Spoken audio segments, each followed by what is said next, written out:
Hello नमस्कार जय हिंद। स्वागत है सभी का अधिगम मंत्रा पर। मैं विकास गुप्ता हाजिर हूँ आपके बीच एक नया वीडियो लेकर के, जहां हम डिस्कस करेंगे एमसीक्यू ब्लास्टर। जी हाँ, हमारा रिसेंट में एक टॉपिक, एक चैप्टर, एक यूनिट हम लोगों ने कंप्लीट किया, दैट इज पार्टनरशिप।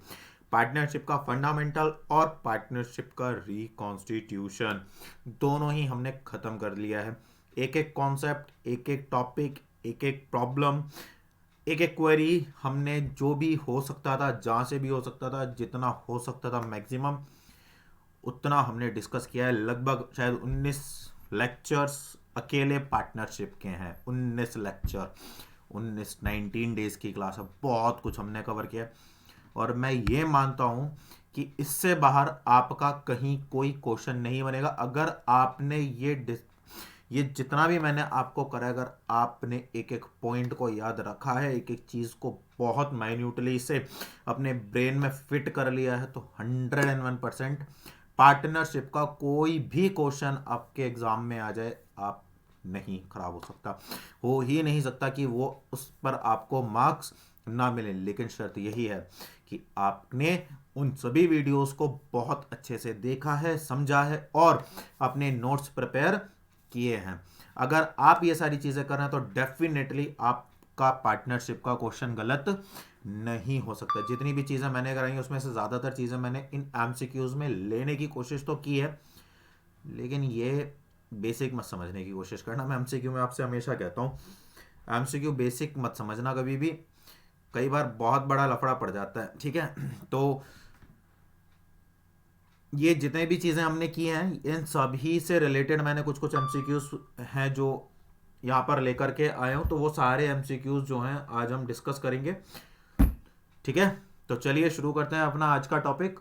और जिन्होंने नहीं देखी है भाई, पहले की जितनी भी वीडियोस हैं वो एक बार जा करके देख लो। बड़ा अमेजिंग सेशन रहा है पार्टनरशिप का, और इसके बाद हमारा शेयर का सेशन रहने वाला है। तो एक एक चीज़ आपको, एक एक टॉपिक बहुत डिटेल में डेप्थ के साथ, जो आपको पेड बैचेस में भी नहीं मिलती, वो सारी की सारी चीज़ें आपको यहाँ पर फ्री ऑफ कॉस्ट अधिगम मंत्रा प्रोवाइड करा रहा है ऑन यूट्यूब चैनल। और सिर्फ किस कंडीशन पे कि आप इस चैनल को ग्रो करेंगे। क्यों? मेरे लिए नहीं, उन सभी लोगों के लिए जो अपनी लाइफ में कॉमर्स फील्ड में कुछ करना चाहते हैं, जो एक टीचर बनाना चाहते हैं, जो गवर्नमेंट जॉब को अचीव करना चाहते हैं, उन सभी लोगों के लिए। क्योंकि आप भी एस्पिरेंट्स हैं, आप भी बनना चाहते हैं, और आप जानते हैं कि एक व्यक्ति को कितनी प्रॉब्लम फेस करनी पड़ती है जब वो कंपटीशन की तैयारी करता है। तो आप इस चीज़ को समझते हैं, इसीलिए आप अपने कलीग्स, बाकी जितने भी लोग हैं जो इस चैनल से नहीं जुड़ पाए, उनको फटाफट से चैनल के साथ जोड़ना शुरू करो। चलिए शुरू करते हैं अपना आज का बढ़िया सा बेहतरीन सा क्वेश्चन। दैट इज पहला क्वेश्चन अपना स्क्रीन पर। The main objective for revealing assets and liabilities on admission is. किसी भी एसेट और लाइबिलिटीज को एडमिशन के समय रीवैल्यूड करने के पीछे का जो सबसे बड़ा ऑब्जेक्टिव होता है वो क्या होता है? पहला आंसर कीजिए।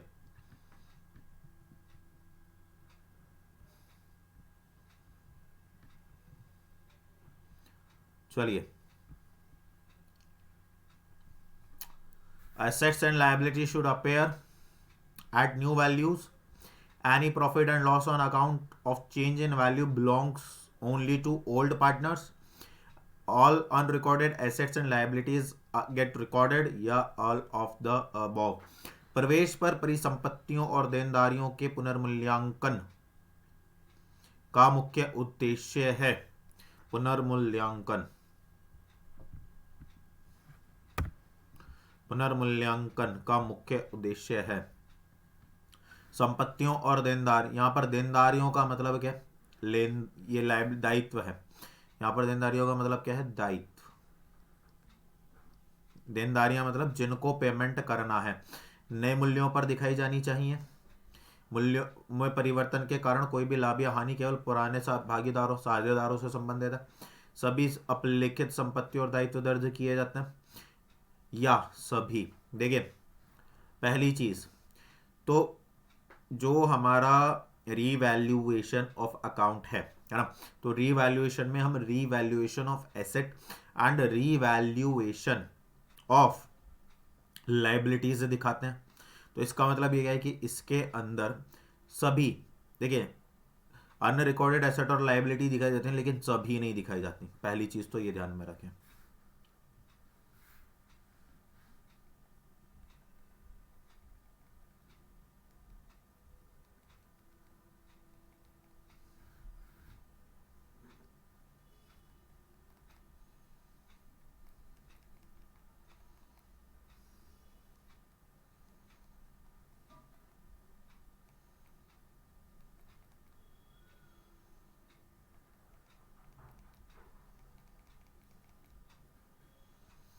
ठीक है, पहली चीज तो ये कट हो गई।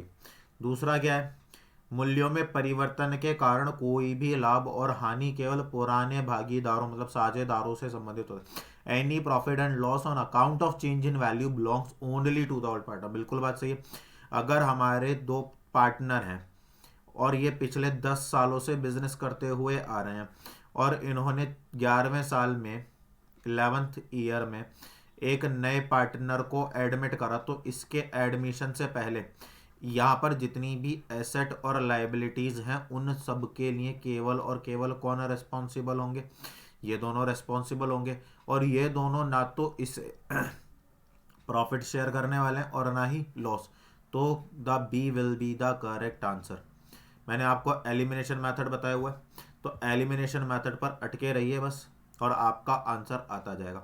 The balance in the investment fluctuation fund after meeting the fall in the book value of investment at the time of admission will be transferred to.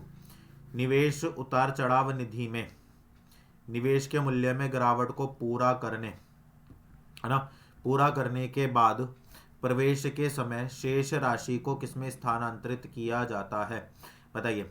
देखिए, मैंने आपको एक बात बताई थी, हमारा यहाँ पर इन्वेस्टमेंट है 5 लाख रुपए का, जिसकी मार्केट वैल्यू 6 लाख रुपए है। मार्केट वैल्यू कितनी है, 6 लाख रुपए, या 6 लाख नहीं ले रहे, इसको कम ले लेते हैं, इसको 6 लाख नहीं लेते, इसको कम ले लेते हैं, इसको ले लेते हैं हम 4,75,000, है ना, 4,75,000। और आपने 30,000 रुपये का क्या किया हुआ है, IFR मेंटेन किया हुआ है। 30,000 रुपये का क्या किया हुआ है आपने, IFR मेंटेन किया हुआ है। अब मुझे एक बात बताओ, आपका इन्वेस्टमेंट कितने रुपए से कम हो रहा है, बोलो। आपका जो इन्वेस्टमेंट है वो कितने रुपए से कम हो रहा है, 25,000 रुपये से। कितने से कम हो रहा है, 25,000 से। तो इसमें से कितने रुपए यूटिलाइज हो जाएंगे, 25,000। बाकी का जो 5,000 है वो किस में ट्रांसफर कर दोगे, बोलो। Capital account of partners, general reserve, या रिवैल्यूएशन अकाउंट, या capital account of old partner, पुराने साझेदारों का पूंजी खाता, रिवैल्यूएशन अकाउंट, जनरल रिजर्व और सभी साझेदारों के पूंजी खाते। देखिए, सभी साझेदारों में नहीं होगा क्योंकि पुराना उससे रिलेटेड है, एडमिशन की बात हो रही है, तो एडमिशन में पुरानों में जाएगा। जनरल रिजर्व से इसका कोई लेना देना नहीं है। रिवैल्यूएशन में तब जाता है जब जो मार्केट वैल्यू है, मार्केट वैल्यू जो है और बुक वैल्यू जो है, इनमें जो चेंज हो रहा है ना, समझ में आ रहा है। मार्केट वैल्यू और बुक वैल्यू का जो चेंज है वो ज़्यादा होता है किससे, IFR से। जैसे सपोज करो यहाँ पर 25,000 का है, लेकिन हमने जो रिजर्व किया हुआ है वो कितने का मेंटेन किया हुआ है, 20,000 का। तो जो 5,000 की जो डेफिशिएंसी है वो हम कहाँ से पूरी करेंगे, रीवैल्यूएशन अकाउंट से। तो ये तीनों कट गए, तो एक ही आंसर अब अपने पास बचा, वो कौन सा है, ए अकाउंट। चलिए, if at the time of admission of a new partner, अगर नए पार्टनर के प्रवेश के समय, है ना, profit and loss account credit balance appears in the book, profit and loss का क्रेडिट बैलेंस दिखाया जा रहा है, तो वो कहाँ पर ट्रांसफर होगा, profit and loss appropriation account, all partners capital account, old partners capital account, या रिवैल्यूएशन अकाउंट। यदि किसी नए साझेदार के प्रवेश के समय लाभ और हानि खाते की क्रेडिट शेष राशि पुस्तकों में दिखाई देती है, देखिए प्रॉफिट एंड लॉस, क्या प्रॉफिट एंड लॉस, वो भी कौन सा बैलेंस, क्रेडिट बैलेंस। पहले तो ये समझो ये होता क्या है, ये होता है एक्यूमुलेटेड प्रॉफिट, और मैंने आपको बताया था एडमिशन ऑफ अ पार्टनर में एक्यूमुलेटेड प्रॉफिट जो जाते हैं वो हमेशा ओल्ड रेशियो में और ओल्ड पार्टनर्स को जाते हैं, ओल्ड रेशियो और ओल्ड पार्टनर। तो इसका मतलब क्या कि सभी में तो जाएंगे नहीं, है ना, और पुनर्मूल्यांकन का कोई मतलब नहीं बनता, और लाभ हानि विनियोग खाते का भी कोई मतलब नहीं बनता। तो ये तीन जो ऑप्शन है ये तो कट गए, अब केवल और केवल कौन सा बचा, सी वाला ऑप्शन बचा। तो यही हमारा क्या होगा, करेक्ट आंसर होगा। चलिए, a newly admitted partner acquires following right in the firm. जब कोई नया साझेदार किसी भी साझेदारी फर्म में प्रवेश करता है तो उसको कौन कौन से अधिकार प्राप्त होते हैं। Right to share in the future profit of the firm, right to share in the past profit of the firm, right to have a share in the asset of the firm, या all of the above, है ना। Firm के भविष्य में मुनाफा साझा करने का अधिकार, फर्म के पिछले मुनाफे में साझा करने का अधिकार, फर्म की संपत्ति में हिस्सेदारी का अधिकार, या उपरोक्त सभी। देखिए, मैंने पहले भी आपसे कहा था कि जब भी पार्टनर एडमिट होगा, है ना, तो वो अपने साथ कैपिटल और गुडविल लेकर के आता है। कैपिटल किस लिए लाता है, ताकि उसको ऑनरशिप मिल सके, है ना। लेकिन किसी भी पार्टनर के एडमिशन से पहले, है ना, किसी भी पार्टनर के एडमिशन से पहले जो पुराने पार्टनर हैं वो अपनी एसेट्स और लाइबिलिटीज को क्या कर लेते हैं, रीवैल्यूड कर लेते हैं, और उससे जो भी प्रॉफिट और लॉस हो रहा है वो आपस में शेयर कर लेते हैं। तो इसका मतलब ये है कि फर्म की संपत्तियों में तो उसको अधिकार नहीं मिलने वाला है, फर्म की संपत्तियों में तो उसको अधिकार नहीं मिलने वाला है। तो ये तो गलत हो गया, और अगर ये गलत हो गया तो ऑल ऑफ द अबव हो नहीं सकता। अच्छा, पार्टनर जो एडमिट होगा वो भविष्य में जो प्रॉफिट्स होंगे, जो फायदे होंगे, जो मुनाफे होंगे, उनमें हिस्सा लेने के लिए प्रीमियम फॉर गुडविल लेकर के आता है, ना कि पुराने पुराने जो लाभ हैं उनमें हिस्सा लेने के लिए। तो इसका मतलब क्या है, इसका मतलब सेकंड वाला भी गलत हो गया। तो मेरे बच्चे एक ही आंसर अब अपने पास बचता है, दैट इज ए। यहाँ तक बात क्लियर हो गई। चलिए आगे बढ़ते हैं। General entry for unrecorded investment at the time of admission of a new partner will be. किसी भी नए साझेदार के प्रवेश के समय, है ना, जो अनरिकॉर्डेड इन्वेस्टमेंट है उसकी क्या जनरल एंट्री बनेगी, है ना। अनरिकॉर्डेड इन्वेस्टमेंट नए साझेदार के समय से पहले, क्लियर है। तो debit all partners capital account and credit investment account, debit revaluation account and credit investment account, debit investment account and credit revaluation account, या नन ऑफ द अबव। देखिए, अनरिकॉर्डेड है, अनरिकॉर्डेड इन्वेस्टमेंट है, तो जाहिर सी बात है किस में जाएगा, रिवैल्यूएशन में जाएगा। किस में जाएगा, रिवैल्यूएशन में जाएगा, है ना। क्लियर है। हाँ, अगर क्या होता, अगर रिकॉर्डेड होता, देखिए फर्क समझिए, पार्टनर्स के कैपिटल अकाउंट में इसलिए नहीं जा रहा क्योंकि यहाँ पर अनरिकॉर्डेड इन्वेस्टमेंट की बात कर रहा है। किसकी बात कर रहा है, अनरिकॉर्डेड इन्वेस्टमेंट की, ना कि इन्वेस्टमेंट फ्लक्चुएशन फंड की, है ना। तो यहाँ पर रिजर्व की बात नहीं की जा रही है, यहाँ पर किसकी बात की जा रही है, यहाँ जो बात की जा रही है वो एसेट की बात की जा रही है। और हमारी कोई भी अनरिकॉर्डेड एसेट, है ना, हमारी कोई भी अनरिकॉर्डेड एसेट किसमें, रीवैल्यूएशन अकाउंट में ही क्या होती है, डेबिट या क्रेडिट होती है। क्लियर है ये वाली बात। तो क्या होती है, डेबिट के क्रेडिट। अब ये आंसर आप देंगे, अनरिकॉर्डेड एसेट क्रेडिट होगी, ये बात ध्यान में रखें। रीवैल्यूएशन अकाउंट के क्रेडिट में लिखा जाएगा अनरिकॉर्डेड इन्वेस्टमेंट। जैसे सपोज करो 30,000, ये क्रेडिट साइड है, और यहाँ पर आप क्या बना रहे हो, रीवैल्यूएशन अकाउंट। तो ऑटोमेटिकली आपकी एंट्री क्या बनेगी, investment account debit to revaluation account, investment account debit to revaluation account. ठीक है ना, क्लियर है ना। तो ये एक चीज है, क्लियर। चलिए, तो the correct answer will be C. इसके आगे जब हम बात करेंगे, goodwill of a firm of A and B is valued at ₹50,000। Goodwill also appears in the books at ₹20,000। C is admitted for 1/4 share. The amount of goodwill to be brought in by C will be. ठीक है ना। तो goodwill of the firm दी हुई है कितनी, 50,000 रुपये valued goodwill दी हुई है। और goodwill also appears in the book that is 20,000। तो जो गुडविल अपीयर्ड होती है, क्या होती है, गुडविल अपीयर्ड होती है ना। तो जो गुडविल अपीयर्ड होती है बेटे, वो कहाँ पे जाती है, वो पार्टनर्स के कैपिटल अकाउंट में क्या होता है, उसका डेबिट कर देता है। किस रेशियो में, ओल्ड रेशियो में, है ना। अब हमें क्या निकालना है, हमें निकालना है सी कितनी गुडविल लेकर के आ रहा है। सी कितनी गुडविल लेकर के आ रहा है का मतलब क्या, कि सी का शेयर निकालना है। अब सी का शेयर कैसे निकलेगा, सी का शेयर निकलेगा, देखिए वैल्यूड गुडविल कितनी है सर, 50,000। सी का शेयर कितना है, 1/4। तो 1/4 किसका कर लो, 50,000 का कर लो, तो कितना आ जाएगा, 12,500 रुपये आ जाएगा।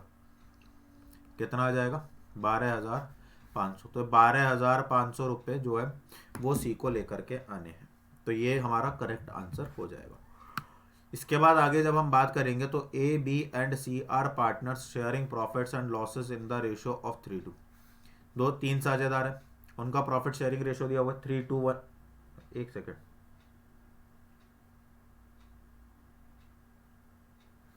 ये 3:1 है ना, 3:1 है कि नहीं। आप सी को 1/4 शेयर के लिए, है ना, C is admitted for 1/4 share. A and B decided to share future profits and losses equally. ठीक है,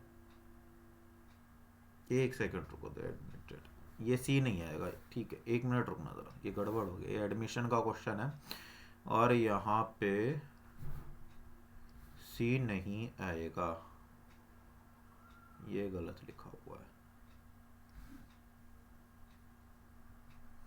तो ए और बी है, उन दोनों का प्रॉफिट शेयरिंग रेशियो दिया हुआ है 3:2 और उन्होंने सी को एडमिट किया है 1/4 के लिए, है ना। और ए और बी ने डिसाइड करा है कि फ्यूचर में उनका जो प्रॉफिट और लॉस होगा वो कैसा होगा, इक्वली होगा। The goodwill of the firm is valued at 10,000। तो the capital account of A and B will be credited by. देखिए ए और बी दो पार्टनर है ना। अब ए और बी जो दो पार्टनर हैं उनका प्रॉफिट शेयरिंग रेशियो कितना दिया हुआ है 3:2, है ना। और साझा करने वाले सब भागीदार हैं, उन्होंने सी को कितने के लिए एडमिट करा है, 1/4 के लिए, है ना। और ए और बी ने फ्यूचर में अपना 1:1 रेशियो कैरी करने का फैसला लिया है।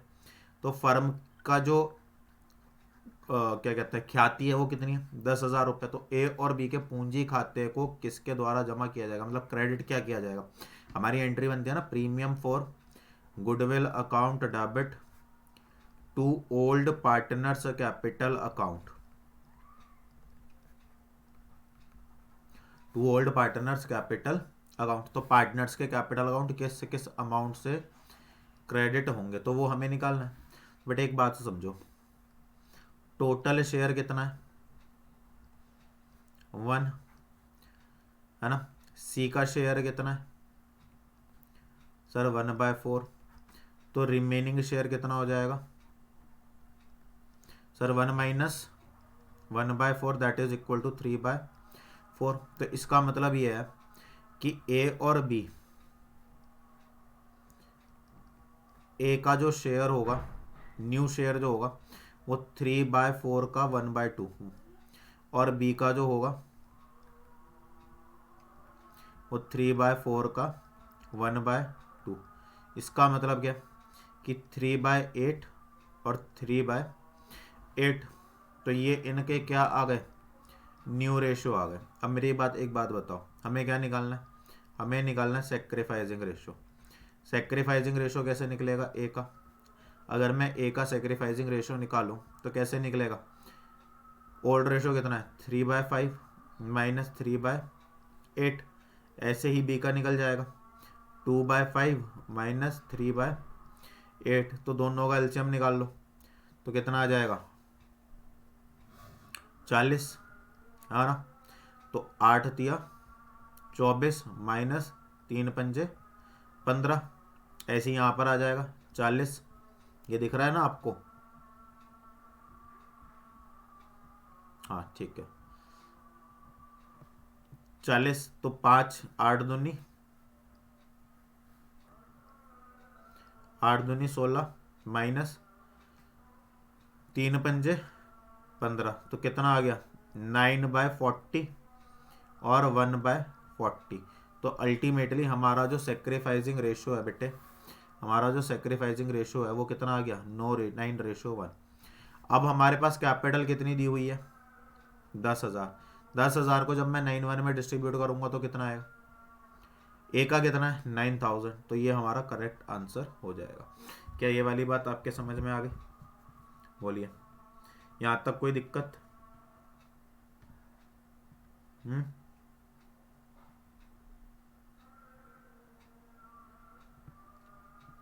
क्लियर है? चलिए आगे बात करते हैं। ये थोड़ा सा जूम नहीं होने का, ये थोड़ा सा मैंने इसको मतलब थोड़ा बड़ा क्वेश्चन है, होपफुली ये पूरा ही दिख रहा होगा, है ना। नीचे से कुछ अमाउंट वो हो सकती है कि आपकी क्या कहते हैं छुप रही हो, तो वो आप इंग्लिश से कवर करने की कोशिश करना, है ना। ये एक ही क्वेश्चन है ऐसा। X and why were partner sharing profits and losses equally. Z is admitted as a new partner. On that date, the balance sheet of the firm shows अच्छा ये 2 बार हो गया। The balance sheet of the firm shows general reserve of ₹30,000. It was decided not to distribute general reserve. What will be the general entry for the adjustment of general reserve? देखिए, पहली बात तो ये है कि Z एडमिट हुआ है ना, और दूसरी चीज क्या है कि हम इसको डिस्ट्रीब्यूट नहीं करने वाले हैं, है ना। हम इसको डिस्ट्रीब्यूट नहीं करने वाले हैं। क्या ये बात क्लियर है? क्लियर है ना। तो इसका मतलब ये है कि देखो, हिंदी में अगर हम बात करें, एक्स और वाई समान रूप से लाभ और हानि साझा करने वाले भागीदार थे। एक्स को एक नई साथी के रूप में भर्ती कराया गया। उस तारीख को फर्म की बैलेंस शीट 30,000 रुपये का जनरल रिजर्व दिखाती है। जनरल रिजर्व का वितरण नहीं करने का निर्णय लिया गया। जनरल रिजर्व का समायोजन के लिए क्या जर्नल एंट्री बनेगी? देखिए, यहाँ पर गेनिंग कौन है ना, यहाँ पर गेनिंग कौन है आप समझ रहे हो। यहाँ पर गेनिंग व्यक्ति कौन है, गेनिंग पार्टनर कौन है? ऑब्वियसली जेड, है ना। गेनिंग पार्टनर कौन है? जेड गेनिंग पार्टनर है ना। अब मुझे एक बात बताओ, जब जेड गेनिंग पार्टनर है और ए और बी क्या कर रहा है, इक्वली प्रॉफिट शेयर कर रहा है। इक्वली का मतलब कितना होता है 1/1 और 1, है ना। कितना होता है 1 और 1। अच्छा, इसमें इसका जेड का शेयर नहीं लिखा हुआ मैंने, है ना। हाँ, जेड का शेयर नहीं लिखा हुआ इसमें मैंने, तो एक सेकंड दो मुझे। जेड का शेयर इसके ऑप्शन में भी तो देख लो ज़रा। हो गया जनरल रिजर्व, हो गया जेड का कैपिटल, हो गया 10,000 क्रेडिट एक्स और वाई 55 30,000 एक्स और वाई 15 और यहाँ पर ये हो गया। अच्छा ठीक है, तो हम यहाँ पर जेड का जो शेयर है ना, जेड का शेयर ले रहे हैं 1/3। कितना ले रहे हैं 1/3। तो अब मुझे एक बात बताओ, जेड का शेयर कितना है 1/3। तो अब जेड, अब बताओ करेक्ट क्या एंट्री बनेगी। देखिए, क्योंकि जनरल रिजर्व डिस्ट्रीब्यूट नहीं हो रहा है तो इसलिए पहली वाली तो गई। मतलब जब भी आपका जो जनरल रिजर्व है या एक्यूमुलेटेड प्रॉफिट और लॉसेस अकाउंट हैं, जब भी, है ना, जब भी उन्हें डिस्ट्रीब्यूट ना करने की बात होती है तो हमेशा एंटर बनते हैं gaining partners capital account debit to sacrificing partners capital account, है ना। देखिए, ये क्वेश्चन इसीलिए कराए गए हैं ताकि आपको पता चले, ताकि मुझे भी पता चल सके कि आपने जो कॉन्सेप्ट किए हैं वो आपने सही से समझे हैं और उनकी प्रैक्टिस की है कि नहीं की है। ठीक है, तो इनकी 2 तरह से एंट्री बनती है। यहाँ देखिए, पहली वाली एंट्री कब बनती, जब वो डिस्ट्रीब्यूट करते। तो अब ये तो ऐसा है नहीं, तो गेनिंग कौन कर रहा है, जेड कर रहा है, तो जेड 2 में ही सही है, तो इसका मतलब ये भी गलत हो जाएगा, है ना। अब बच्चा कि ये वाला सही है कि ये वाला सही है। देखिए, इसमें जेड का कैपिटल अकाउंट 10,000 से क्या हो रहा है, डेबिट हो रहा है, और वाई एक्स और वाई के 5,000 से क्रेडिट हो रहे हैं। यहाँ पर 30,000 और 15,000। देखिए, मेरी बात ध्यान से सुनिए, जेड को एडमिट किया है हमने कितने के लिए, किया है 1/3 के लिए। तो 30,000 का 1/3 कितना होता है सर 10,000। तो बस यही वाला आंसर सही है, ये वाला नहीं हो सकता। कभी भी ये पूरा पूरा शेयर नहीं लेंगे, जितना चेंज हो रहा है उतना, क्या, जितना चेंज हो रहा है ना। चलिए, which of the following adjustment is required at the time of admission of a new partner. किसी भी नए साझेदार के प्रवेश के समय हमें किसका समायोजन करना आवश्यक होता है। नया प्रॉफिट फाइंड करना जरूरी होता है, गेनिंग रेशियो फाइंड करना जरूरी होता है, गुडविल का ट्रीटमेंट करना जरूरी होता है, यह सभी कुछ। देखिए, जब भी कोई भी पार्टनर एडमिट होता है, देखिए गेनिंग तो एडमिशन में नहीं आता, तो ये तो गया, ये तो गया, और ये गया तो ये भी गया। अब बचे ख्याति का लेखांकन, है ना, या नए अनुपात का निर्धारण। अच्छा, ये बात बताओ, क्या नया प्रॉफिट निकाले बिना ख्याति को कर सकते हो? नहीं ना, तो बेटा ये भी गया। तो the correct option will be A. ये बहुत ज़रूरी है, इसके बिना कुछ नहीं होगा। सारे रिजर्व, एक्यूमुलेटेड प्रॉफिट लॉस, नई कैपिटल, सब कुछ इसी से तो डिस्ट्रीब्यूट होगी, है ना। चलो, in the absence of any information of the contrary old partners, partners, ये कई बार गलती हो जाती है, खुद से ही करना पड़ रहा है ना सब, partners contribute to new partner share of profit, old ratio, gaining ratio in their capital or equally। अगर कोई भी इंफॉर्मेशन, जैसे चलो इलस्ट्रेशन के थ्रू बता देता हूँ, ए और बी दो पार्टनर है, इनका प्रॉफिट शेयरिंग रेशियो 3:2 दिया हुआ है, इन्होंने सी को एडमिट करा और सी को पार्टनर बनाया 1/4 के लिए, बस खाली इतनी इंफॉर्मेशन है। अब मुझे बताओ कि ये जो दोनों पार्टनर हैं, ये नए पार्टनर को किस रेशो में कंट्रीब्यूट करने वाले हैं, बताओ किस रेशो में कंट्रीब्यूट करने वाले हैं। ओल्ड गेनिंग में तो होंगे नहीं, इक्वली भी नहीं होंगे, तो एक तो गया, पूंजी के अनुपात में होगा नहीं, ये भी गया, तो एक ही बचा। चलो आ जाओ आगे। X and Y are partner sharing profit and loss in the ratio of 5:3। Z को एडमिट करा और उस वक्त apple provident fund balance sheet में 80,000 के थे। ठीक है साहब, 80,000 के थे तो बहुत अच्छी बात है। तो लेकिन इनका होगा क्या, employ provident fund distributed to X and Y in old ratio, in new ratio, in all of the partner, या in new ratio to old partners. अच्छा, हिंदी में बताता हूँ, एक्स और वाई जो है वो पार्टनर है, उनका प्रॉफिट शेयरिंग रेशो दिया हुआ है 5:3, और उन्होंने जेड को क्या किया, अपनी फर्म में शामिल किया है। तो जब जेड शामिल हुआ तो जो पुरानी बैलेंस शीट थी उसमें एम्प्लॉय प्रोविडेंट फंड दिखाया गया हुआ था, जिसकी वैल्यू 80,000 रुपये थी। कितनी थी, 80,000 रुपये। तो मुझे बताइए उसका ट्रीटमेंट क्या होगा, उसको आप अपनी बुक में कैसे लिखेंगे। एक्स और वाई के पुराने अनुपात में वितरित कर दोगे, एक्स और वाई जेड के पुराने अनुपात में वितरित कर दोगे, या एक्स और वाई जेड के नए अनुपात में वितरित कर दोगे, एक्स और वाई के अनुपात में वितरित कर दोगे, या इनमें से कोई नहीं, बताइए। So the correct answer will be none of these. मजा आ रहा है, सारा कमेंट तो कर दो, none of these. Employ provident fund को कभी भी पार्टनर्स में डिस्ट्रीब्यूट नहीं किया जाता, it's a obligation on the form to maintain employ provident fund. Okay, ये एम्प्लॉयज का हिस्सा होता है, इसमें एम्प्लॉयज की सैलरी में से डिडक्शन जाने के बाद तब प्रोविडेंट फंड में वो पैसा जाता है, और जितना एम्प्लॉय की सैलरी से करता है उतना ही एम्प्लॉयर को भी पे करना पड़ता है। तो ये पूरा का पूरा पैसा किसका होता है, एम्प्लॉयज का होता है, इसीलिए इस पर पार्टनर का कोई अधिकार नहीं होता।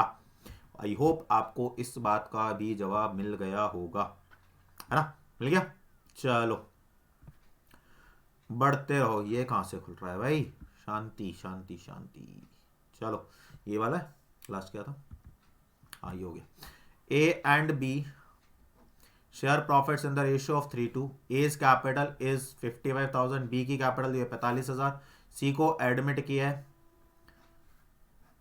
और share in profit and is required to bring proportionate capital. What is the amount of capital which C should bring. C को कितनी कैपिटल लेकर के आनी होगी, देखो टोटल 1, रिमेनिंग शेयर 1 - 1/4/5, रेसिप्रोकल 4 5/4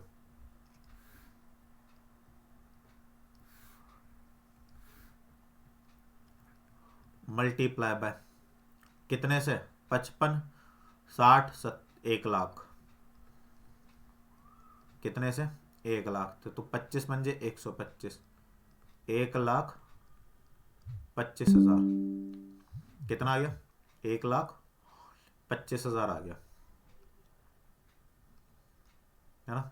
1,25,000 का 1/5 करोगे तो कितना आएगा, 25,000, कितना आएगा भाई, 25,000। तो ये 25,000 किसको लेकर के आने, सी को लेकर के आने। जरा 1 मिनट देना बस जरा मुझे, है ना, बस 1 मिनट दीजिए।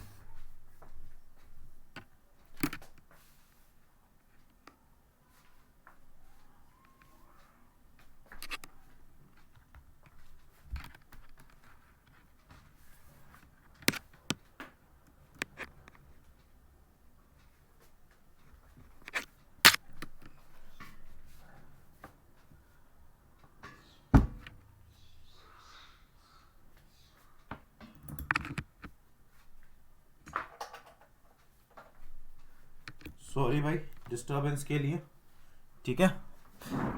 चलिए अपनी जर्नी शुरू करते हैं, तो अपनी जर्नी शुरू करते हैं, ठीक है। क्लियर हो गया ये वाला क्वेश्चन। चलिए आगे बढ़ते हैं। Amount brought in by the new partner is debited, जो अमाउंट नए पार्टनर के द्वारा लाई जा रही है उसको किसमें डेबिट किया जाएगा, बताइए किसमें डेबिट किया जाएगा।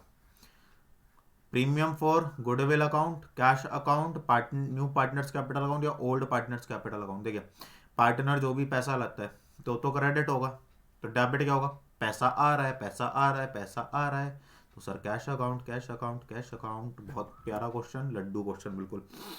ए और B are partner sharing profits in the ratio of 3 to their balance sheet shows machinery at 3 lakh, furniture 1 lakh and डेटा 2 lakh. C is admitted as a new partner and the new ratio is agreed at 5:3:2. Machinery is revalued at 2,40,000 and a provision is made for doubtful debt at the rate 5%. A's share in loss on revaluation amount to ₹30,000. तो furniture का valuation क्या होगा भाई साहब,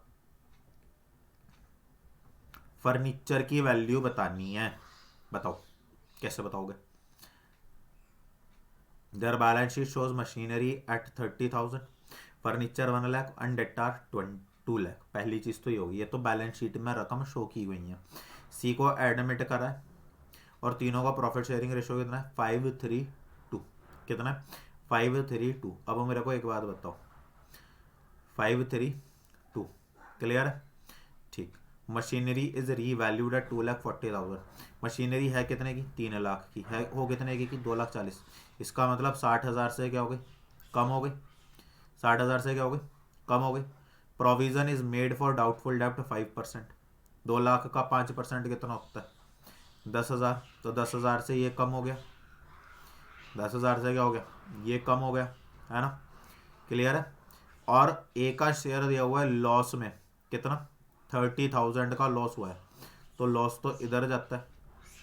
अच्छा मुझे अब एक बात ये बताओ, इसके लिए सबसे पहले हम क्या करेंगे, इनका वो निकाल लेंगे, क्या निकाल लेंगे, सेक्रीफाइसिंग रेशो, क्योंकि एडमिशन की बात हो रही है ना। तो ए का अगर मैं बात करूँ तो 3/5 माइनस 5/10, ऐसे ही बी का निकल जाएगा 2/5 माइनस 3/10। तो अगर मैं इन दोनों को कैलकुलेट करूँ तो एलसीएम कितना आ रहा है 10, तो 5 3 2 6, तो 1/10 आ गया, यहाँ पर भी 10 आ जाएगा, तो 5 2 10, 2 2 4, -3 1, तो 1/10 1/10 आ रहा है। एक सेकेंड,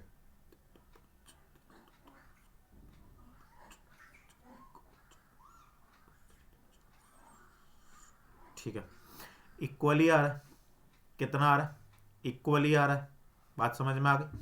तो इक्वली का मतलब कितना है कि अगर, है ना, अगर बी की वैल्यू, सॉरी ए कितना लॉस बियर कर रहा है, A share in loss on revaluation amount to ₹30,000, कितना 30,000, तो बी भी कितना कर रहा होगा 30,000 ही कर रहा होगा, क्लियर है ना। तो ये दोनों क्या हो गए, ये तो लॉस हो गया ए और बी का, और ये किसकी हो गई, 60,000 जो हो गए, ये 60,000 हो गए मशीनरी के, है ना। और 5% का प्रोविजन क्रिएट हो गया इस पर। अब हमें बताना है revalued value of furniture will be, furniture की इसका, अब इसका डिफरेंस निकालो, 6 और 60 70 तो 10, तो इसका मतलब यह है कि फर्नीचर कितने क्या, 1 लाख के, तो 1,10,000 इसकी वैल्यू हो जानी चाहिए। एक सेकंड रुको, A and B 32, balance sheet 3 lakh रुपए, मशीन के हैं 2,40,000 60,000, provision is made of for doubtful डेप्ट दैट इज 5%, तो 2 लाख का 10% 20,000, 10,000 का प्रोविजन क्रिएट हो गया, 70,000 हो गए। ए का शेयर दिया हुआ है लॉस में 30,000, 3/5 -5/10, ठीक है। 10 LCM आ गया, 5 2 10, 2 3 6 -5, ये आ गया 2/5 -3/10, तो 5 2 10, 2 2 4, 4 -3 1, तो इसका मतलब ये है कि जो टोटल 30,000, 3 लाख, 30,000 और 30,000 60,000, 60 और 10 70,000, 1,10,000 आना चाहिए भाई इसका आंसर। इसकी जो रीवैल्यूड होगी वो कितनी होगी, 1,10,000 होगी, ये करेक्ट आंसर है। हो सकता है ऑप्शन में कुछ मिस्टेक हो, बाकी जो क्वेश्चन है उसके अकॉर्डिंगली यही सही है ना। चलिए, A and B were partner sharing profit in the ratio of 3:2, C is admitted as a new partner on the date, workman compensation fund stood in the balance sheet 90,000 and workman compensation का claim दिया हुआ है 95,000। इसका मतलब claim ज़्यादा है और fund कम है, मतलब आपकी पॉकेट में पैसा ज़्यादा है और आपके पॉकेट में पैसा कम है लेकिन आपके खर्चे ज़्यादा है, तो बी के कैपिटल अकाउंट में कितना ट्रांसफ़र होगा, है ना। बी के कैपिटल अकाउंट में कितना ट्रांसफ़र होगा भाई, अगर क्लेम ज़्यादा है और फंड कम है तो ना तो ए के में ट्रांसफ़र होगा ना बी के में ट्रांसफ़र होगा, तो the correct answer will be nil, शून्य, है ना। ट्रांसफ़र कब होता, जब ज़्यादा होते, तो ज़्यादा तो है ही नहीं, तो जब ज़्यादा नहीं है तो nil will be the correct answer. A and B are partners in a firm having a capital 54,000 36 respectively. They admitted C for 1/3 and the capital brought by C. C के द्वारा कितनी कैपिटल लेकर के जाएगी ये मैंने भी पीछे कराया था, इसका आंसर आप कमेंट करोगे। इतनी ये अच्छा नहीं लिखा हुआ, चलो कमेंट करो इसको, कमेंट करो इसका आंसर, और हाँ सब्सक्राइब भी करना चैनल। चलिए, in absence of agreement of the contrary the continuing partner take the share of outgoing partner. अगर कोई पार्टनर जैसे ए बी सी 3 पार्टनर हैं 3 2 1, इनमें से जो सी है वो चला गया तो बचे कौन, ए और बी, तो वो किस रेशो में लेंगे, इक्वली लेंगे, पुराने रेशो में लेंगे, पुराने अनुपात में, या जो जाने वाला व्यक्ति है, जाने वाला साझेदार है, उसने जिस जैसे कहा था वैसे लेंगे, या नन ऑफ द अबव, इनमें से कोई नहीं। बताइए, the correct answer will B, देखिए नन ऑफ द अबव तो कोई मतलब नहीं बनता, आउटगोइंग पार्टनर से कोई लेना देना नहीं है क्योंकि साझेदारी के अकॉर्डिंग फर्म चलती है, और इक्वली कुछ नहीं है, तो ऑड रेशो में बिल्कुल एडमिशन वाला केस है। आ जाइए, ए बी सी पार्टनर्स हैं, sharing profit and loss in the ratio of 3:1 है, सी रिटायर हो गया है, फर्म की गुडविल दी हुई है 36,000, तो ए और बी में कितनी कितनी डिस्ट्रीब्यूट होगी, कौन जा रहा है, सी जा रहा है, तो ए और बी में कितना कैपिटल बचा, 3:2, तो 36,000 का अगर मैं 1/3 तो 5 और 1 6, तो कितना आ जाएगा, 6,000 आ जाएगा। 6,000 को 3/5 2/5 में डिस्ट्रीब्यूट करूंगा तो 3600 और 2400, तो this will be the correct answer. Clear है ना, क्लियर है, हाँ सी रिटायर हो रहा है ना, तो 3600 और 2400 will be the correct answer. A B C 3 partner थे, तो ए और बी बचे, 32 में ये इनका गेनिंग रेशो हो जाएगा। 36,000 फर्म की गुडविल थी, 36,000 का 1/6 निकाला तो 6,000 आ गया। 6,000 को 32 में जब हम डिस्ट्रीब्यूट करेंगे तो 12 तिया 36 और 12 दूनी 24, ये हमारा करेक्ट आंसर आ जाएगा। चलें आगे। चलिए, द डिसीज्ड पार्टनर, है ना, एक सेकंड देना जरा। The deceased partner share of profit up to his death of partner is recorded in, जो जिस पार्टनर की डेथ हो जाती है उसका लाभ का हिस्सा किस में रिकॉर्ड किया जाता है? Profit and loss adjustment account, appropriation account, suspense account या प्रॉफिट एंड लॉस अकाउंट। ये तीनों बिल्कुल गलत हैं और सी ऑप्शन बिल्कुल सही है। मैंने निकाला भी था जिसमें हमने प्रॉफिट की कैलकुलेशन दो प्रोस्पेक्टिव से की थी, एक तो प्रीवियस ईयर और एक सेल्स के बेसिस पर, टर्नओवर के बेसिस पर। नहीं देखा तो पीछे के वीडियोस देखिए, सारी चीज़ें मैं बहुत डिटेल में आपके साथ डिस्कस कर चुका हूँ। Goodwill appearing in the books at the time of retirement of a partner is written off in, अगर कोई पार्टनर रिटायर होता है तो उस वक्त जो फर्म की गुडविल बुक्स में अपियर्स होती है, पुरानी बैलेंस शीट में अपियर्स होती है, तो वो कैसे शेयर की जाती है? ऑब्वियसली गेनिंग रेशो में। किसमें? ठीक है, गेनिंग रेशो में। एक second, goodwill appearing in the books at the time of retirement of a partner is written off इन।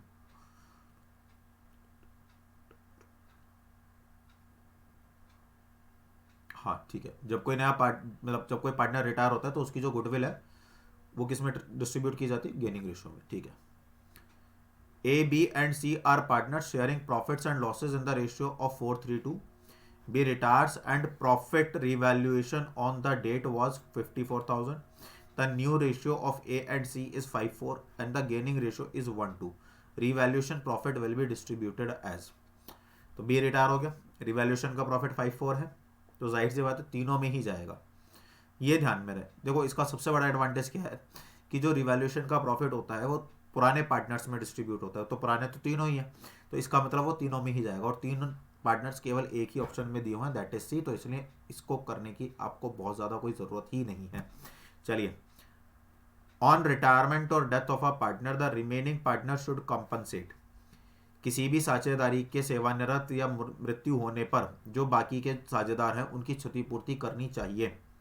किसके द्वारा? रिटायरिंग पार्टनर्स के द्वारा केवल, रिटायरिंग पार्टनर्स के साथ साथ जो सेक्रीफाइस कर रहे हैं वो भी, रिमेनिंग पार्टनर्स के द्वारा ओनली या जो सेक्रीफाइस कर रहे हैं, और इनमें से कोई नहीं। देखिए, रिटायरिंग पार्टनर नहीं, रिटायरिंग पार्टनर जो सेक्रीफाइस कर रहे हैं बिल्कुल भी नहीं, नन ऑफ दीज, ये तो हो ही नहीं सकता। तो एक ही ऑप्शन आपके पास बच रहा है, रिटायरिंग पार्टनर, मतलब कुल मिलाकर के सेक्रीफाइसिंग, और उसमें रिटायरिंग पार्टनर भी इन्वॉल्व होता है। देखिए, ऐसा हो सकता है कि आप लोगों को लग रहा हो कि बहुत ज़्यादा जल्दी जो है एमसीक्यू कराए जा रहे हैं, स्पीड बहुत तेज़ है। उसका बहुत कॉमन सा रीज़न ये है कि आपको किसी भी क्वेश्चन को करने के लिए 1 ही मिनट मिलेगा, उससे ज़्यादा टाइम तो आपको नहीं मिलने वाला है ना। तो इसका मतलब ये है कि आपको उसी ड्यूरेशन में वो क्वेश्चन सॉल्व भी करना है, पढ़ना भी है और उसको सर्किल भी करना है। इसी यही, और मैं केवल आपके साथ एमसीक्यू सीरीज नहीं करा रहा हूँ, मैं आपको हर एक चीज़ डिटेल्ड में, ऐसा कोई क्वेश्चन नहीं है जिसके बारे में मैंने आपसे डिस्कशन नहीं किया है डेप्थ में।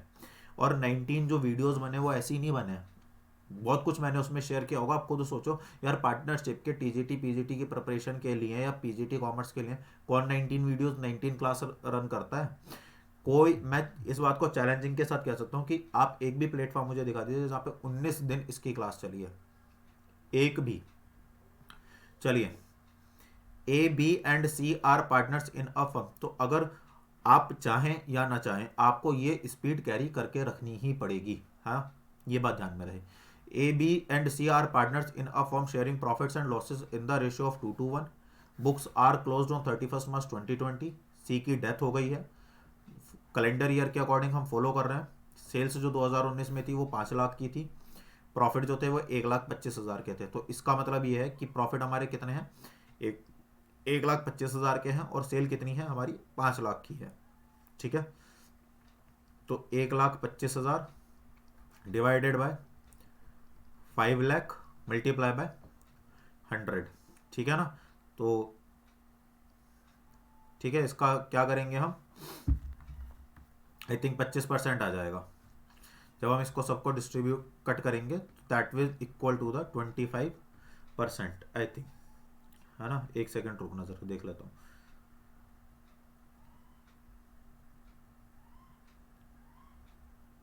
हाँ 25% आ जाएगा।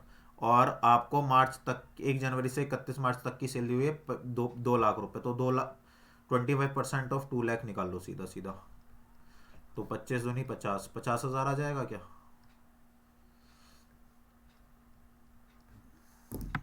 कितना आ जाएगा? 50,000 आ जाएगा। एक सेकेंड, 25% नहीं,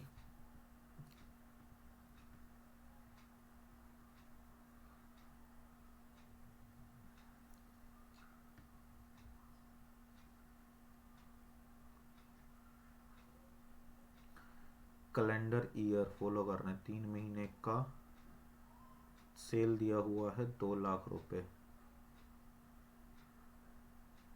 सी का शेयर करंट प्रॉफिट के बेसिस पर अगर सेल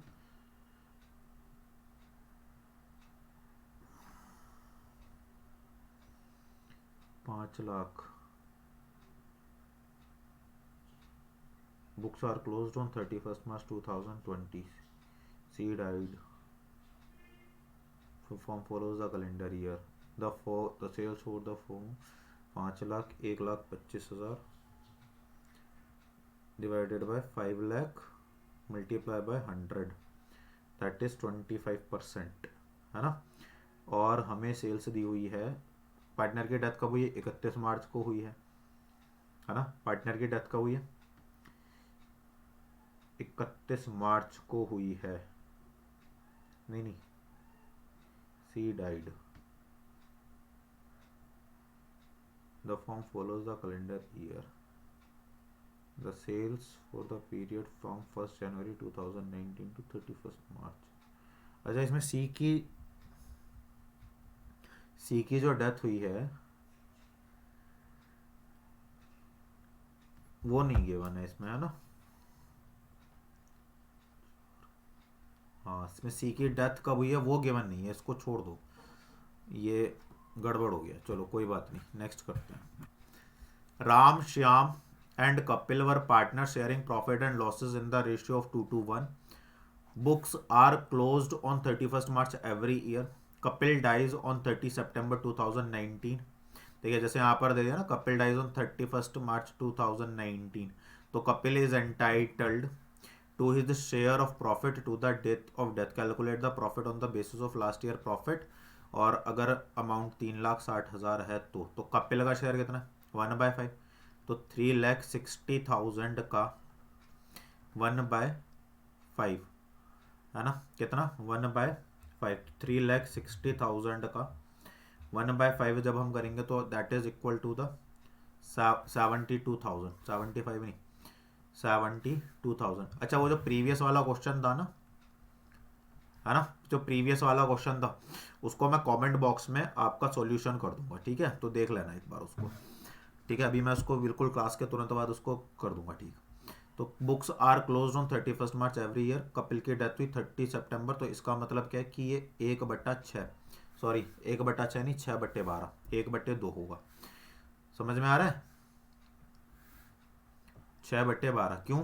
देखो, अप्रैल, मई, जून, जुलाई, अगस्त और सितंबर, तो 6 महीने काम करा, तो 6 महीने के लिए उसको पूरा का पूरा क्या मिलेगा? प्रॉफिट मिलेगा। तो जब हम इसको डिवाइड करेंगे तो दैट इज इक्वल टू 36,000, है ना। तो तक C will be the correct answer. हुआ क्या है? हुआ ये है कि हमने 3,60,000 का 1/5 जो रिटायर पार्टनर है उसका शेयर निकाला, और हमने इसकी मल्टीप्लाई कर दी जितने टाइम के लिए वो रहा, डेथ हुई, है ना। तो कितना आ गया हमारा? That is equal to the 36,000। ये एक चीज थी। चलिए, at what rate is interest payable on the amount remaining unpaid to the executor of deceased partner in the absence of any agreement among partners when they opt interest and not share of profit. देखिए कई बार क्या होता है भाई, जो executor है ना, जैसे सपोज करो कोई पार्टनर है 1, 2 और 3, इसकी डेथ हो गई, तो इसका एक एग्जीक्यूटर है, कौन है? ये एग्जीक्यूटर है इसका, सी का। तो ये जो दोनों हैं ये दोनों पेमेंट किसको करेंगे, एग्जीक्यूटर को करेंगे, लेकिन इनके पास अभी पैसा है नहीं। तो इसका मतलब क्या है कि जब तक ये इसको पैसा नहीं दे देते एग्जीक्यूटर को, तब तक जो भी अमाउंट होगी उस पर ये लोग 6% पर एनम के अकॉर्डिंग क्या करेंगे, इंटरेस्ट पे करेंगे। तो ये हमारा करेक्ट आंसर है। चलिए, on dissolution of firm fictitious assets are transferred to, partners के कैपिटल अकाउंट में जाते हैं। इसमें तो कोई लॉजिक है ही नहीं, सीधी सीधी सी बात है। ये क्या हो गया, एक मिनट, अच्छा ठीक है। On dissolution of a firm goodwill appearing in the balance sheet is transferred to. देखिए, गुडविल से रिलेटेड जो कॉम्प्लिकेशंस थे सारे के सारे मैंने नोट्स में डिस्कस करे हैं, क्लासेस में डिस्कस करें, एक एक दोनों चीज़ें मैंने आपके साथ डिस्कस करें कि कब कौन सा केस होगा तो क्या होगा। फटाफट से जा करके देखो, नहीं देखा है तो यार मैं आपसे वही चीज़ बोल रहा हूँ, जितनी भी चीज़ें मैंने आपके साथ यहाँ पर एमसीक्यू में डिस्कस करी है, मैंने ना एक एक चीज़ आपके साथ इन डिटेल्ड मैं वहाँ पर डिस्कस कर चुका हूँ। इससे ज़्यादा डेप्थ में आपने अगर वो कर लिया ना तो बहुत अच्छी प्रिपरेशन आप लोग कर लोगे, ठीक है। और इतना डेप्थ में आपको कोई नहीं दिखाता, ये चीज़ मैं बोल रहा हूँ। आप कितनी पेमेंट कर लेना, कितना महंगा कोर्स ले लेना, 2 से 3 महीने के अंदर ना आपका कोर्स खत्म हो जाएगा। समझ में आ रहा है, 2 से 3 महीने के अंदर अंदर, ठीक है। चलिए, और यहाँ तो पार्टनरशिप के 19 वीडियोस आ गए, 19 क्लास है ना। तो फर्म के विघटन पर, तो यहाँ पर काम आपके लिए हो रहा है, मेरे लिए नहीं हो रहा, ठीक है। चलिए, फर्म के विघटन पर बैलेंस शीट में दिखाई देने वाली जो ख्याति की रकम है किसमें स्थानांतरित की जाएगी, बताइए किसमें की जाएगी। रियलाइजेशन अकाउंट के डेबिट साइड में जाती है, बहुत कॉमन सी बात है। एडमिशन, रिटायरमेंट और डेथ में जो गुडविल है, बैलेंस शीट में जो गुडविल शो होती है वो पार्टनर्स के कैपिटल अकाउंट में डेबिट साइड जाती है, लेकिन यहाँ पर रियलाइजेशन अकाउंट के डेबिट साइड में जाती है, ये ध्यान में रखें। अनु, बीना और Charan are partners, the firm had given a loan of ₹20,000 to Bina, they decided to dissolve the firm in the event of dissolution the loan will be settled by, loan किसके द्वारा सेटल किया जाएगा, ऑब्वियसली भाई फर्म ने किसको loan दिया है, बीना को लोन दिया है, बीना के कैपिटल खाते से ही तो किया जाएगा। तो बीना का कैपिटल अकाउंट क्या कर दिया जाएगा, डेबिट, बीना का कैपिटल अकाउंट क्या कर दिया जाएगा, डेबिट। चलिए, Dash of the Indian Partnership Act 1932 deals with the settlement of account at the time of dissolution of firm। भारतीय साझेदारी अधिनियम 1932 डैश फर्म के विघटन के समय खातों का निपटान किससे संबंधित है, सेक्शन 45, 46, 47, 48, बताइए। इसमें तो देखो कोई लॉजिकल नहीं है, इसमें कोई एलिमिनेशन नहीं कर सकते, सीधा सीधा आंसर है 48, ये याद करना पड़ेगा। Partnership firm is compulsory dissolve कब हो जाती है, जब सारे के सारे पार्टनर एक को छोड़ करके इंसॉल्वेंट हो जाए, किसी पार्टनर की डेथ हो जाए, या जो बिजनेस है वो अनलॉफुल हो जाए, या on the expiry of the term for which the firm was form. Partnership firm कब डिसॉल्व होती है, जब सारे के सारे पार्टनर एक को छोड़ करके क्या हो जाए, इंसॉल्वेंट हो जाए। ए, at the time of the firm dissolution the amount of investment fluctuation reserve shown in liability side balance sheet is transferred to investment fluctuation reserve, कभी भी पार्टनर्स कैपिटल अकाउंट में नहीं जाने वाला, in case of dissolution only, in case of dissolution only. बाकी admission, retirement और death में ये पार्टनर्स के कैपिटल अकाउंट में ही ट्रांसफर होगा। तो the correct answer will be A. तो आपको आज का सेशन कैसा लगा, एक चीज़ तो ये बता दीजिए। एक क्वेश्चन था बीच में जिसमें थोड़ा सा प्रॉब्लम था, तो वो मैं आपको कमेंट बॉक्स में डाल दूंगा। बाकी आप इन क्वेश्चंस की बहुत अच्छे से प्रिपरेशन कर लीजिए। यहाँ पर हमारा जो पार्टनरशिप वाला चैप्टर है वो क्लोज हो गया, ठीक है। अब आप ये ना सोचें कि खाली इतने ही क्वेश्चन एमसीक्यू की, देखिए ये एमसीक्यू चैप्टर के एंड में कराने का मेरा जो पर्पज़ है, जो मैं सोचता हूँ वो ये है कि आपने इतने टाइम में जो पढ़ा वो आप कितना अपने अंदर उतार पाए, वो एक चेक करना है। अभी मैंने 31 क्वेश्चन किए हैं, है ना। उन 31 में 30 क्वेश्चंस सही हैं, बाकी एक में मिसप्रिंटेड था तो वो नहीं हो पाया, है ना। इन 30 में से क्या आपके 30 सही हैं? अगर आपके 30 सही है तो आपकी प्रिपरेशन बहुत अच्छी चल रही है, और अगर आपके 30 सही नहीं है तो you need to improve yourself. यहाँ पर जितने क्वेश्चन कराए जा रहे हैं they must be all 100% correct. अगर ये करेक्ट आपके हो गए ना तो आपका एग्ज़ाम बहुत प्यार से निकल जाएगा, बहुत प्यार से। तो इसीलिए इनकी प्रैक्टिस करते रहिए। और हाँ, जो आप स्टडी कर रहे हो उस स्टडी को कंटिन्यू रखिए। किसके साथ? एक तो नोट्स बनाते रहिए, कोई लापरवाही मत कीजिए नोट्स बनाने के लिए। और पीडीएफ तो बिल्कुल भी मत के चक्कर में तो बिल्कुल मत पढ़ो। पीडीएफ लेते हैं, मोबाइल में कहीं पड़ी रहती है, फिर खो जाती है, फिर मांगते हो। पीडीएफ से पढ़ाई नहीं होती। नोट्स खुद से बनाते हो तो एटलीस्ट लिखते हो, दो चार चीज़ें और देखते हो कि ये क्यों हुआ, कैसे हुआ और उस बुक में क्या दिया हुआ है, तो आपका दिमाग भी थोड़ा खुलता है ना। बात समझ में आ रही है? और ये जब सारी चीज़ें होती हैं ना तो बहुत आसानी से हम उस कॉन्सेप्ट को क्लियर कर पाते हैं। मतलब एक अलग ही, क्या कह सकते हैं, एक अलग ही प्रिपरेशन हम लोगों की वहां पर हो जाती है जब हम, समझ में आ रहा है, जब हम खुद से नोट्स बना करके काम करते हैं। तो खुद से नोट्स बनाइए, है ना, खुद से नोट्स बनाइए, बाकी तो चीज़ें चलती रहेंगी। और इम्पोर्टेंट थिंग इज नोट्स बनाइए, अपना रिवीजन करते रहिए। और हाँ, जो भी क्वेरी है उसको आप कमेंट बॉक्स में कीजिए या हमें व्हाट्सअप कर दीजिए या मेल कर दीजिए, ठीक है, ताकि उसका सॉल्यूशन निकल सके। बाकी अधिगम मंत्रा के साथ बने रहिए। यहाँ पर आपको फुल फ्लैग कंप्लीट प्रिपरेशन कराई जाएगी आपके एग्ज़ाम से पहले तक। और वहाँ पर हम एमसीक्यू के क्वेश्चंस नॉर्मली कर ही रहे हैं। तो अल्टीमेटली आप पेड बैच लो नहीं ले रहे हो, मुझे इस बात से कोई मतलब नहीं है, क्योंकि मैं तो यहाँ पर कोर्स नहीं ही बेच रहा हूँ और यहाँ पर आपको कोई प्रमोशनल चीज़ मिलेगी भी नहीं। बस इतना कंसर्न है कि जो भी आप कर रहे हो तो अधिगम मंत्रा के साथ ज़रूर बने रहिए, क्योंकि यहाँ पर आपका कुछ जा नहीं रहा है। हाँ, 1 घंटा जरूर आपका जा रहा है, तो वो मैं तो आपका ले रहा हूँ, तो शायद आपको कुछ बेनिफिट मिल जाए उस 1 घंटे से, है ना। अगर 1 घंटा देने के बाद अगर आपका एग्ज़ाम क्वालिफाई हो सकता है तो आई डोंट थिंक कि आपका 1 घंटा मुझे देने में कोई बुराई होनी चाहिए। बाकी आपकी मर्जी है ना। तो बने रहिए अधिगम मंत्रा के साथ। कल से हम एक नई जर्नी स्टार्ट करेंगे जहाँ पर हम पढ़ेंगे अकाउंटिंग फॉर कंपनी, जहाँ हम बहुत सारे क्वेश्चंस और सीरीज और टॉपिक से डिस्कस करेंगे एक एक चीज़। पार्टनरशिप से भी ज़्यादा अमेजिंग सेशन रहेगा उसका। बने रहिए अधिगम मंत्रा के साथ। और हाँ, चैनल को ज़्यादा से ज़्यादा लोगों तक शेयर कीजिए। जय हिंद।